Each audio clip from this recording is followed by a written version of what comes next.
an organisation, we've been flagging up the challenges in relation to general surgery since 2016, but particularly in 2018 and 2020. We called this, as a result of our early alert in 2020, the Permanent Secretary called all trusts together for a regional summit in relation to emergency surgery in South West Acute Hospital.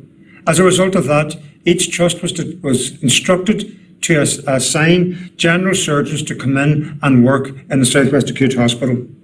However, as a result of what Brendan, Ronan and Mark have outlined to Council tonight, that will no longer be possible. The feedback from those consultants was that they were concerned in relation to how isolated they were in relation to what's called the undifferentiated intake in an emergency rota. And I'll invite Brendan to expand on that and also address your question in relation to medical training. Thank you. So I think we do have to put things into perspective. It's not just the South West Acute that is struggling to recruit. There's actually a huge workforce challenge all across Northern Ireland and across the UK as well, to the extent that the Royal College of Physicians, which is primarily looking at medical doctors, estimated that 48% of consultant posts advertised last year remain unfilled. So that gives you an idea of what we're up against. Now, part of the problem is you have to remember, as a trust, we can work within the trust. We cannot change training. We cannot change what happens on a regional basis. We cannot change what happens on a national basis. We can try our best to recruit staff to work in our hospitals, and we welcome people. Actually, one of my roles was I was the head of international recruitment, so I personally managed to get some surgeons from the Middle East, some from Egypt, and we've welcomed multiple staff, especially in our oncology unit, from across the world. So we have been really open and well ahead of the rest of Northern Ireland in recruiting doctors from outside of the traditional pathways. But quite honestly, we've come to the end of the line with regards to recruitment.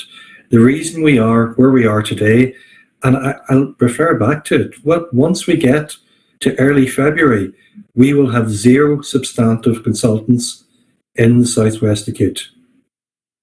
You cannot provide a service without permanent consultants. We've tried our best. We've tried everything that is within our power that we can do. And while we can talk about what may have been done differently in the past, that's outside of our control. So I hope that's a reasonable answer to your question. Chair, I wonder, could I come in on the back of that as well, if that's okay? Yep. Chair, Neil has mentioned the regional summit, and I was part of the regional summit, and obviously with my hat as the chair of the Northern Ireland Director of the College of Surgeons, was very pivotal in trying to persuade my colleagues to come. And in terms of Councillor Gannon and Councillor O'Reilly's comments, I can say to them that we did have surgeons from all of the district general hospitals coming down to do weekend cover or evening cover. And in the process of all of this in the recent months, I asked the same question again, and I got a categorical no. And we live in a society at the minute where there are inquests and inquiries, and my surgical colleagues felt that it was not in their interest to come, no matter what the financial gain that some are talking about tonight. They did not want to come back to the South West Acute Hospital to do emergency general surgery. But they have said, and most surgeons in Northern Ireland have agreed, that we need to travel.